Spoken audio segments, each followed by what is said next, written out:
인도의 위대한 지도자 간디가 있습니다. 간디가 젊은 시절에 영국에 유학할 때였습니다. 그가 성경을 처음 읽게 되고 또 교회에 가고 싶은 마음이 생겼어요.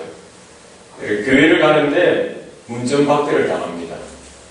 이유는 다른 것이 아니라 유색인 인종이었던 것이죠. 그리고 영국의 식민지에 살던 그 사람이 어떻게 교회에 들어올 수 있냐 하고 쫓아냅니다. 나중에 이 간디는 이제 자기 고국으로 돌아가서 그 나라의 민족의 지도자로 세워지죠. 그가 이런 말을 남겼습니다. 나는 예수를 존경합니다. 그러나 기독교인들은 싫어합니다. 기독교인들은 예수를 닮지도 않았고 닮으려고 하지도 않습니다. 만약에 청년 간디가 그 영국 교회를 들어가려고 했을 때에 누군가라도 한 사람이라도 그를 영접하고 그를 가슴에 품을 수만 있었다면은 아마 인도 선교의 이 방향이 획기적으로 변화가 되었을 것입니다. 우리가 예수 믿고 구원받는 것, 그리고 하나님의 나라 가는 것, 이것이 다가 아니더라는 것입니다. 예수 믿고 나서의 삶이 중요하다는 거예요. 구원받고 나서의 삶이 중요합니다.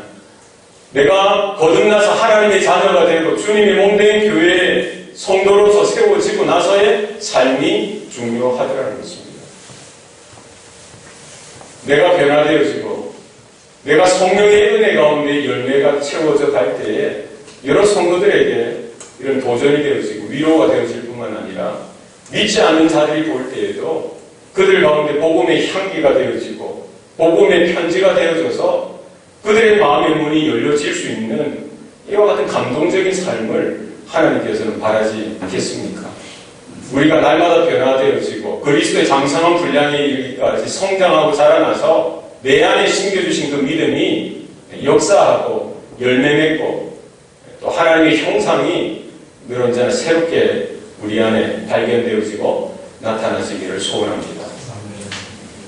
오늘 본문에 나오는 빌립보 교회, 빌립보는 마게도냐의 첫 도시입니다. 사도 바울이 성령의 인도하심을 따라 이제 유럽 쪽으로, 마게도냐 쪽으로 선교를 시작하게 되는데요. 사도 바울이 처음 세운 첫 번째 교회가 바로 빌립보 교회입니다. 지금 사도 바울은 이제 로마에 갇혀서 제수로서 마지막 생애를 이렇게 맞이하는 그 시점에 빌립보 교회 성도들을 생각하여서 이렇게 기록했던 그 글이 오늘 빌립보서입니다. 빌립보 교회를 향한 사도 바울의 편지글이지요. 그들이 이런저런 믿음 가운데, 진리 가운데, 하나님의 은혜 가운데에 모범적으로 잘 성장하였습니다. 그러나 그런 교회 가운데에도 연약함이 있더라는 거예요. 이 땅에는 완전한 교회가 없습니다. 죄인들이 모여서 하나님의 은혜로 감동되어지고 죄사함을 받고 거듭나서 하나님의 자녀가 되어지는 것입니다. 또 그것도 부족하죠. 그 교회의 울타리 안에서 조금씩 서로가 서로로 인하여 은혜도 나누기도 하지만 서로 상처가 되어질 때도 있더라는 거예요. 오늘 빌립보 교회에도 뚜껑을 열어보니까 거기는 진리도 있고 믿음도 있고 은혜도 있지만 역시 사람들이 모여져 있는 모임이기 때문에 이런 갈등이 있고 균열이 있고 조그마한 분열들이 그들 가운데 있었던 것을 볼 수가 있습니다. 오늘 빌립보서 2장 2절 말씀 우리 한번 보시기 바랍니다. 2절, 3절 한 목소리를 읽겠습니다. 빌립보서 2장 2절입니다. 시작. 마음을 같이하여 같은 사랑을 가지고 뜻을 합하며 한 마음을 품어 아무 일에든지 다툼이나 허용으로 하지 말고 오직 겸손한 마음으로 각각 자기보다 남을 낮게 여기고. 누구의 당부입니까? 영적인 압이 된 바울 사도의 당부이지요. 누구를 향한 당부입니까? 빌립보 교회의 성도들을 향한 당부입니다. 뭐를 하라는 거예요?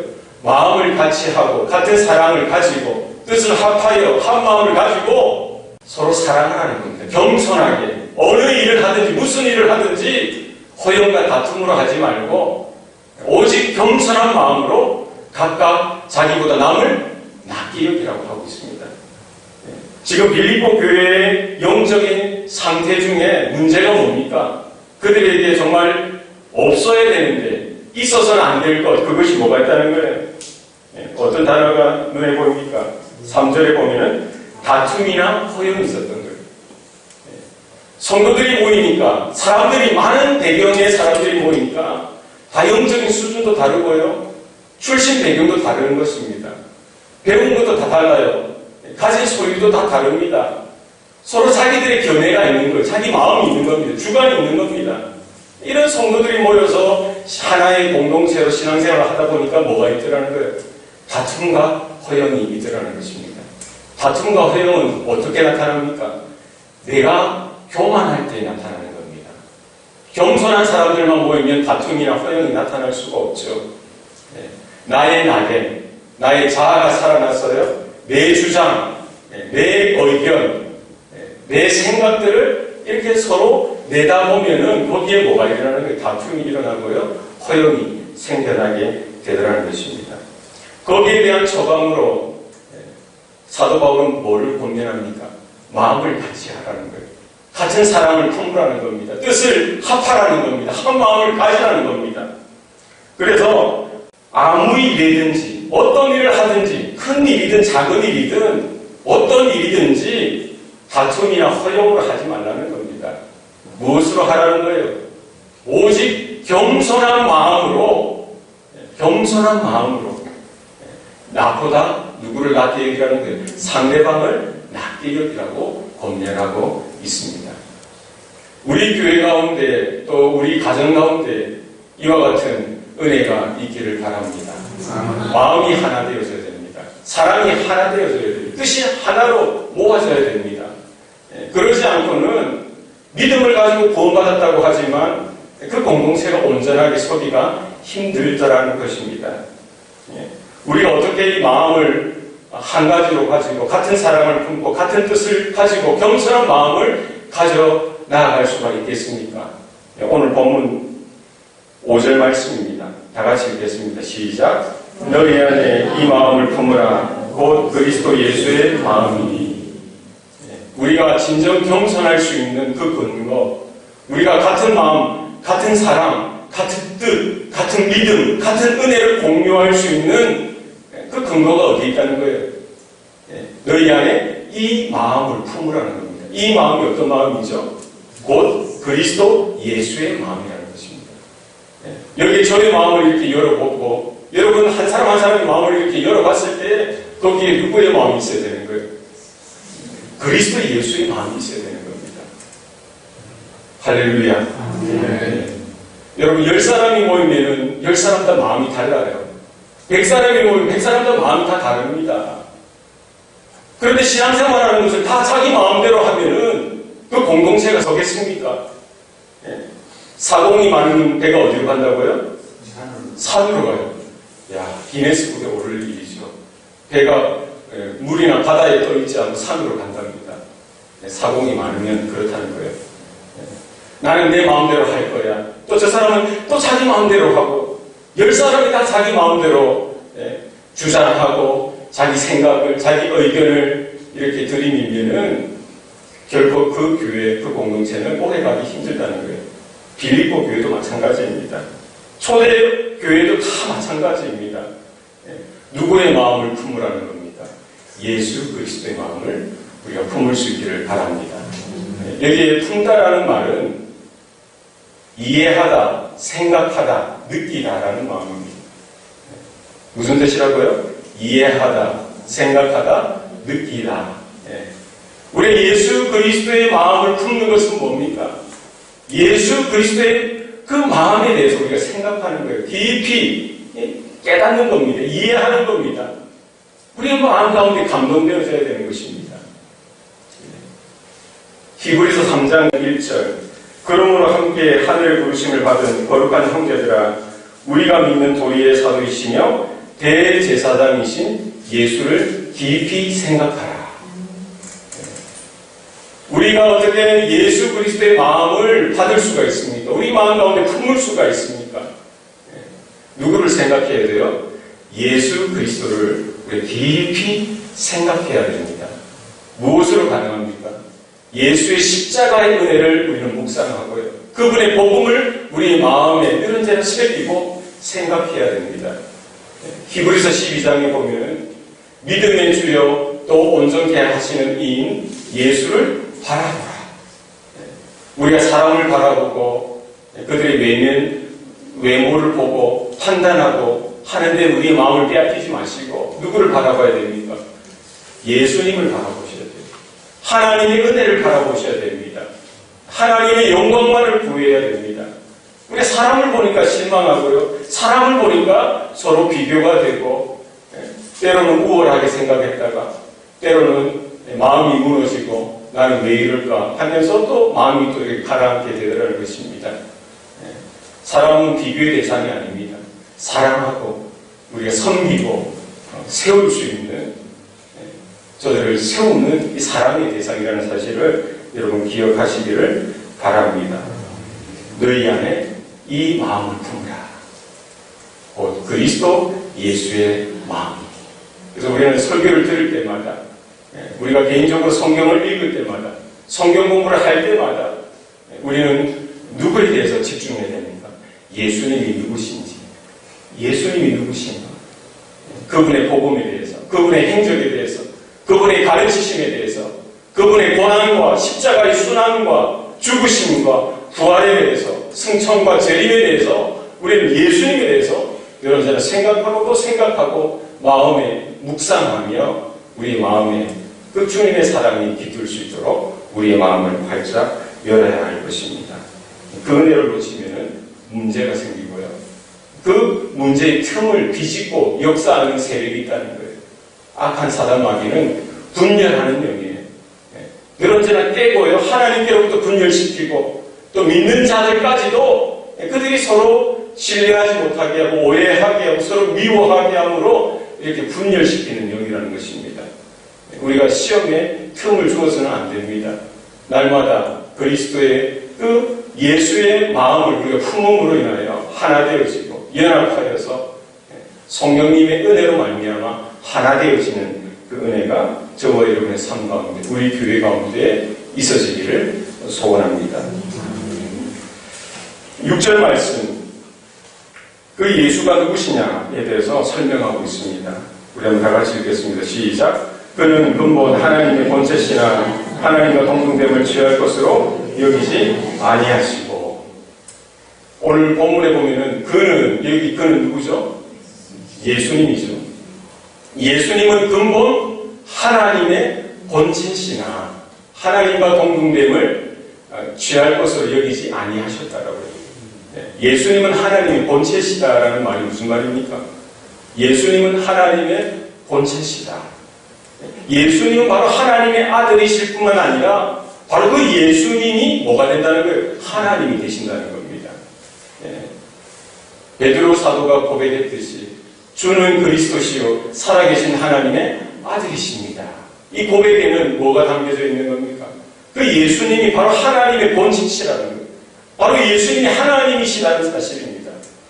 우리가 요한복음 1장 1절 2절 말씀에 보면은요. 태초에 말씀이 계시니 이 말씀이 하나님과 함께 계셨고 이 말씀이 누구시다? 하나님이시다. 만물이 그로 말미암아 지음을 받았고 하나도 그가 없이는 지음바 되어지지 않았다라는 것입니다. 그래서 창조 때도 누가 역사하셨다는 거예요? 성부 하나님, 성자 하나님, 성령 하나님께서 함께 협력하시고 동력하셔서 그 창조의 일들을 세워가시고요. 또 구원 역사 가운데에도 성삼위 하나님께서 함께 이 모든 일들을 이루어 가시는 줄로 우리는 믿습니다. 창세기 1장 1절 말씀이 뭡니까? 태초에 하나님이 천지를 창조하시니라. 여기에 하나님이라는 단어, 이 엘로힘이라는 단어입니다. 엘로힘. 여기 형태상 복수 형태로 쓰였습니다. 그러나 그 창조하시니라는 그 동사는 단수 형태로 사용되었어요. 이 말은 무엇을 이야기합니까? 바로 삼위일체 하나님께서 그 천지 만물을 창조하신 그 사역 가운데 함께 하셨다는 사실을 분명히 말씀해주고 있는 것입니다. 예수님이 바로 하나님의 본체시라는 것은 하나님이시라는 사실입니다. 그 말은 무슨 말입니까? 아버지 하나님의 영광이 누구의 영광이라는 거예요? 아들 예수의 영광이라는 거예요.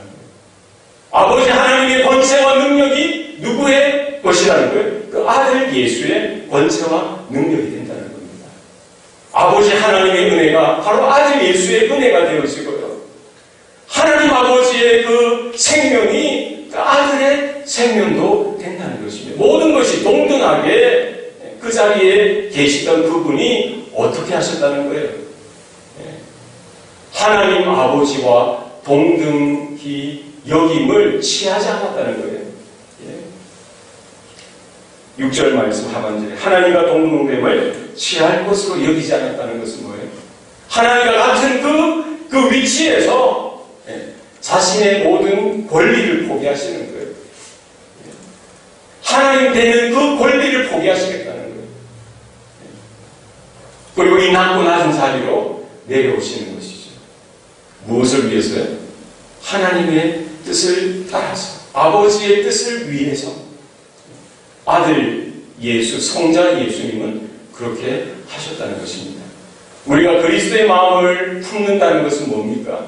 예수님이 하셨던 대로, 예수님이 걸어가셨던 대로, 예수님이 살아가셨던 대로 우리도 그렇게 살기를 원하는 것입니다.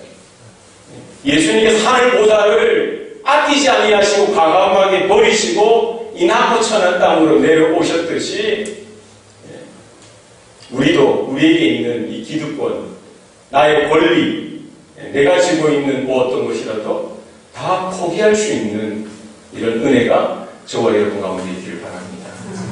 무엇이면 충분합니까?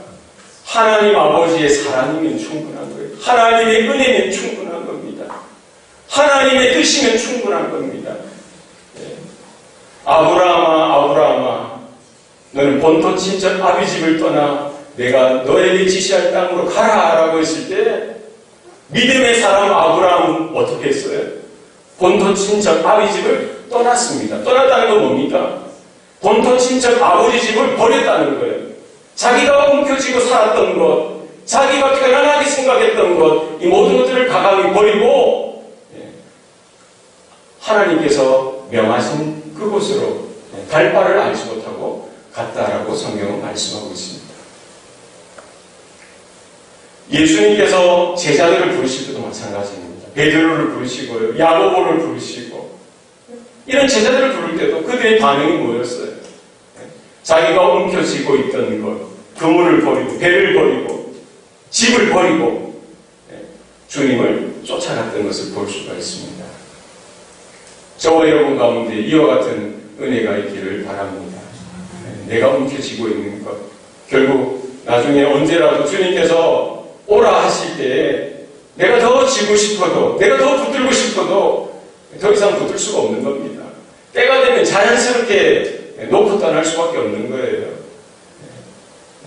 미련을 가지지 말고 주님이 원하시고 주님이 부르실 때 우리가 나에게 있는 것, 나의 주장, 나의 자아, 나의 교만된 마음들, 내 자아 실현하려고 하는 그런 여러 가지 욕심들, 욕망들 가감하게 버려두고요. 주님의 은혜 가운데 나아가는 저와 여러분 되시기를 바랍니다. 교회가 왜 어렵습니까? 가정이 왜 어렵습니까? 자기 주장하는 거예요. 내가 살았기 때문에. 내 안에 자아가 여전히 꿈틀거리고요. 여전히 살아있는 거예요. 그것을 놓지 못하는 겁니다. 뭐가 중요하다는 거예요? 내 생각, 내 마음, 내 뜻이 중요하다는 거예요. 그렇지 않습니다. 감히 버리시고 내 마음 따라, 내 마음대로 신앙생활하는 것이 아니라 주님 마음대로, 주님 뜻대로, 주님이 기뻐하시는 대로 신앙생활하는 저와 여러분 되시기를 바랍니다. 주님도 우리에게 본을 보이시는 거예요. 주님이 원하시는, 아버지께서 원하시는, 하나님이 원하시는 그것을 위해 내가 품고 있는 것, 붙들고 있는 걸 가감 버릴 수 있는 그런 은혜가 저와 여러분 가운데 있기를 바랍니다. 7절 말씀. 오히려 자기를 비워 종의 형체를 가지사 사람들과 같이 되셨다라고 되어 있습니다. 오히려 자기를 비우고요. 어떤 형체를 가지셨어요? 종의 형체를 가지시고 사람들과 같이 되셨다. 전혀 상상할 수 없는, 전혀 생각할 수 없는 일들이 역사 가운데 나타난 겁니다. 예수님이야말로 숨겨진 하나님의 형상이었던 것이죠.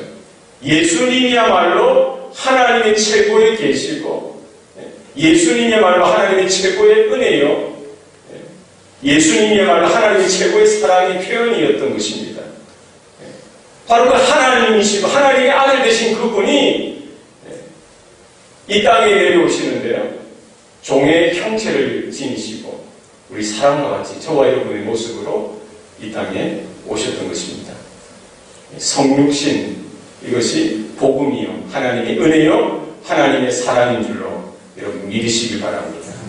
하나님이 이처럼 사랑하사 누구를 주셨어요? 독생자를 주셨으니 누구든지 저를 믿는 자마다 멸망치 아니하고 뭐를 얻습니까? 영생을 얻게 하려 하십니다. 이것이 누구의 사랑입니까? 아버지의 사랑이요, 그 아들 예수의 온전한 순종으로 나타났던 이 역사 가운데 최고의 은혜로 최고의 하나님의 계시라는 사실을 우리는 늘 생각해야 됩니다. 종의 형체로 오셨다는 거예요. 사람의 모습으로 왔다는 겁니다. 이것을 무엇으로 비교할 수 있겠어요? 어떻게 우리가 형용할 수 있겠습니까? 어떻게 그 하나님의, 그 주님의 그 모습, 그 행하심을 우리가 어떻게 이해할 수 있겠어요? 전혀 우리는 비유할 거리도 찾을 수 없습니다만, 만약에 우리가 비유한다고 한다면, 제가 바퀴벌레를 구원하기 위해서 뭐가 되는 거예요? 바퀴벌레처럼 되는 거예요. 그럼 별로 놀랍지도 않죠. 여러분, 예전에 지금 뒷간이죠, 뒷간. 요즘 다 수세식이어서 물이 다 이렇게 깨끗하게 내려오는데, 예전에 저도 저희 집에 그런 화장실이 있었거든요. 푸세식. 그래서 밤에 화장실 갈 때마다 저희 누님 데려가고, 그렇게 앉아서 볼일 보다가 무서워서 그런 적이 있는데, 그 밑에 뭐가 있어요? 똥이 있는데 똥 옆에 뭐가 꿈틀꿈틀 기어다닙니까? 구데기. 만약에 여러분이, 제가 그 구데기를 구원하기 위해서 내가 구더기와 같이 된다는 거예요. 그래서 하나님의 본체이신 예수 그리스도께서 하늘 영광을 버리시고 사람의 몸으로, 종의 형체로 이 땅에 오셨다는 것은 내가 구데기가 되어지고 내가 바퀴벌레가 되는 것보다 더 비교할 수 없을 정도로 대단한 놀라운 사건이라는 사실입니다. 여기에 대해서 우리는 날마다 감탄하고요, 날마다 그 하나님의 사랑, 하나님의 은혜에 대해서 우리가 감격할 수 있어야 합니다. 놀라운 하나님의 역사요, 하나님의 사건이 우리들 앞에서, 우리들 안에 나타났던 것입니다. 그리고 주님은 이렇게 왕궁에서, 귀족들 그 집에서, 권세가들의 집에서 태어난 것이 아니라 어디에서 나셨어요? 동정녀 마리아의 몸을 빌어서 성령으로 잉태되어서 어디에서? 베들레헴. 집도 제대로 없고 방도 제대로 없어서 말구유에 태어나 그곳에 누이실 정도로 낙고천한 그 모습 가운데 있었던 것입니다. 그리고 육신의 아버지 지금은 뭡니까? 뭐였죠? 목수죠, 목수. 30살이 되기까지 그 목수로서 이렇게 준비되어서 훈련되어졌어요. 생계를 책임지고 가족의 여러 가지 힘든 일을 위해서 본인이 이렇게 살아왔던 것입니다. 예수님께서 사역하실 때 바리새인들이 조롱했던 그 말이 뭡니까? 저거 나사렛 예수 아니냐? 나사렛 출신 예수 아니냐? 나사렛에서 무슨 선한 것이 나겠느냐? 저는 목수의 아들이 아니냐? 이렇게 비아냥 거렸던 거예요. 예수님은 그런 비아냥 가운데서도 고난받는 종으로서, 고난당하는 종으로서 이사야 선지자를 통해서 예언했듯이 저와 여러분을 위해서 채찍을 감당하시고요, 찔림을 당하시고 징계를 하나둘 다 당하시고 멸시와 천대 가운데 그 길을 걸어가셨던 것을 볼 수가 있습니다. 종의 형체로서 오셨고요. 우리의 사람과 같이 저와 여러분의 모습처럼 오셨다는 그것이 복음이지요. 인자가 온 것은 섬김을 받으려 함이 아니라 뭐 하기 위해서 오셨다고요? 섬기려 하고 자기 목숨을 많은 사람의 대속물로 주시기 위해서 오셨다라고 분명히 말씀하고 있습니다.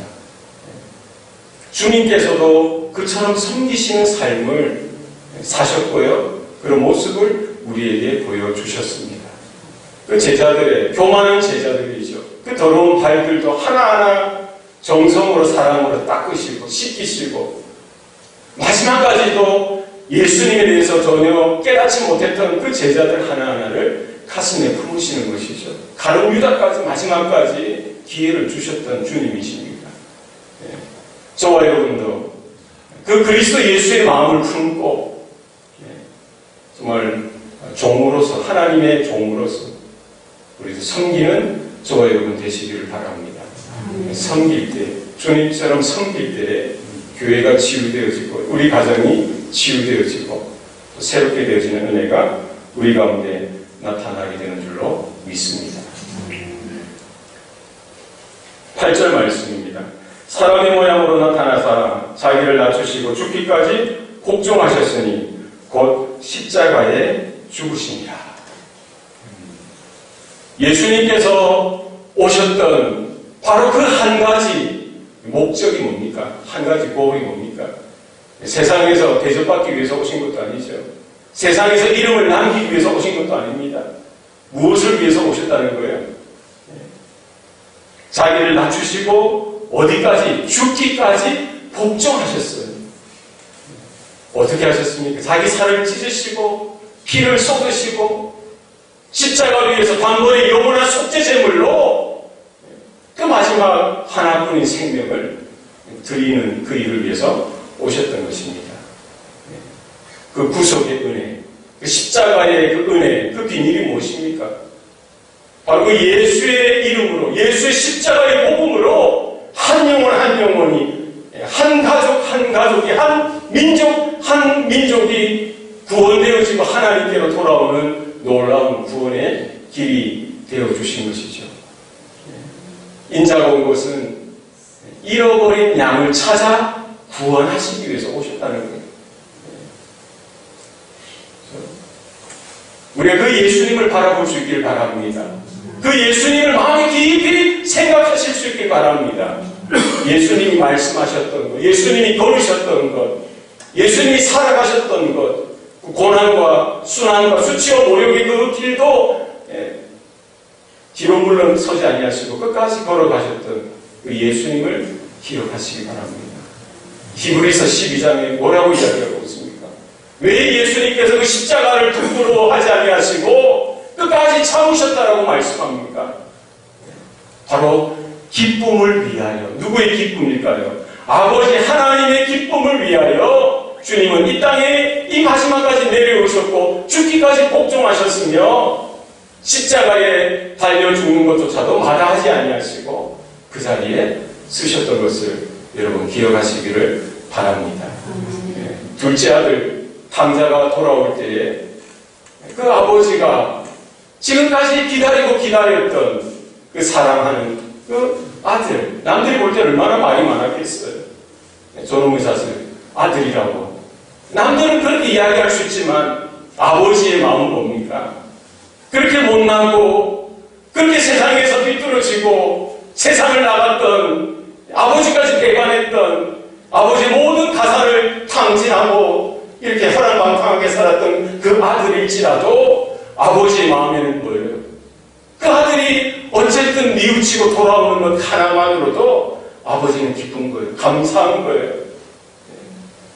내 아들은 죽었다가 다시 살아났으며 내 아들은 내가 잃어버렸다가 다시 찾아보라. 이것이 우리 하늘 아버지, 그 아버지의 마음이요 기쁨인 줄로 믿습니다. 예수님께서 바로 그 일을 위해서 이 땅에 오셨던 것입니다. 우리가 그리스도 예수의 마음을 품는다는 것은 무엇입니까? 우리의 최고의 관심, 우리의 최선의 관심도 바로 잃어버린 영혼을 찾아서 구원하고 하나님 아버지께로 인도하는 그곳에 있어야 되는 것입니다. 전도는 그냥 교회에서 전도하자, 선교하자 해서 하는 것이 아니라 무엇입니까? 그것이 하나님 아버지의 최고의 기쁨이고 그 일들을 통해서 예수님께서 이 땅에 오셨으며 행하셨고 죽으시고 부활하셨던 바로 그 유일한 이유가 되어지는 것입니다. 우리가 주님의 마음을 품고요. 나에게 허락하신, 우리 가정에 허락하신, 우리 교회에 허락하신 그 아버지의 뜻을 새기면서 저도 저와 여러분도 복음으로 새로워지고 날마다 그 생명 가운데 자유하며 그걸 뿐만 아니라 잃어버린 한 영혼, 죽어있는 한 영혼, 멸망으로 치달아가는 그 한 심령을 찾아서 구원해서 아버지께로 인도하는 그 일에 우리가 최선을 다할 수 있기를 소원합니다. 우리 교회는 뭐가 되어야 됩니까? 다른 것 없습니다. 이 마음을 품는 것입니다. 내 안에 이 마음을 품어야 돼요. 이 마음이 무슨 마음이에요? 그리스도 예수의 마음을 품는 것입니다. 목사도 목사 마음대로 해서는 안 되고요. 중직자들도 다 마찬가지예요. 자기 마음대로 해서는 안 됩니다. 누구의 마음대로? 주님의 마음대로. 예수의 마음대로. 그러기 위해서 우리에게 뭐가 필요합니까? 날마다 자기를 부인하고 자기 십자가를 지는 일들, 또 주님을 따라가는 일들이 있어야 합니다. 한순간도 우리가 마음을 놓치고요, 우리가 집중하지 않으면 우리 안에 늘 언제나 자아가 살아있어요. 제대로 우리 육신 가운데 거하여 있기 때문에 이 안에서 늘 언제나 스물스물 올라옵니다. 틈을 주면 올라와요. 늘 경건을 유지하고 늘 거룩을 유지했다가도 한순간에 뒤집어지는 겁니다. 사도 바울도 그렇게 고백하지 않습니까? 오호라 나는 공고한 사람이로다. 누가 나를 이 사망의 몸에서 나를 건져낼까? 날마다 우리는 그리스도와 함께 죽는다는 고백. 나는 날마다 죽노라. 그 사도 바울의 고백이 저와 여러분의 고백이 되시기를 바랍니다. 그러기 위해서는 뭐예요? 주님을 깊이 생각하셔야 됩니다. 주님을 늘 언제나 바라보셔야 돼요. 어느덧 작년이 되어지는데 마을 사람들이 깜짝 놀라는 거예요. 바로 그 큰바의 얼굴이 누구라는 거예요? 그 주인공 어니스트 얼굴로 일치되어지는 거예요. 이 소설에서 말하는 것이 무엇입니까? 바라보는 대로 따라간다는 거예요. 닮는다는 겁니다. 우리가 아버지를 닮고 어머니를 닮는 것, 유전적인 요인도 있겠지만 늘 살면서 늘 언제나 함께하면서 아버지를 보고 어머니를 보는 거예요. 그분들의 앞모습도 보고 옆모습도 보고 뒷모습도 보는 겁니다. 말투도 따라가는 겁니다. 사투리도 따라가는 거예요. 좋고 싫고 하는 여러 가지 기호들도 따라가는 겁니다. 닮아가는 거예요. 뭡니까? 바라보는 것이 중요하다는 거예요. 우리는 누구를 바라봐야 됩니까? 우리의 은혜 주여 또 온전케 하시는 예수 그리스도를 바라보시길 바랍니다. 주님을 바라보셔야 돼요. 사람을 보지 마시고, 사람은 우리는 긍휼히 여기고 은혜를 베풀고 주님의 사랑을 베푸는 대상으로만 우리가 삼아야 되는 거예요. 우리는 오직 하나님을 바라보고 주님을 바라보고 예수 그리스도를 깊이 생각하는 그와 같은 믿음의 그 은혜 가운데 늘 거할 수 있기를 소원합니다. 그래야 우리 한 사람 한 사람이 그리스도의 일꾼으로서 하나님의 자녀로서 성도로서 부끄럽지 않는 하나님의 기쁨이 되어지고 하나님의 나라를 확장하며 하나님의 일들을 이루어가는 참된 하나님의 사람 성도들이 되시기를 축원합니다. 기도하시겠습니다. 살아계신 아버지 하나님, 오늘도 은혜를 주시니 감사합니다. 우리의 신앙생활, 또 우리의 믿음생활을 돌아보게 하여 주셨사오니 감사합니다.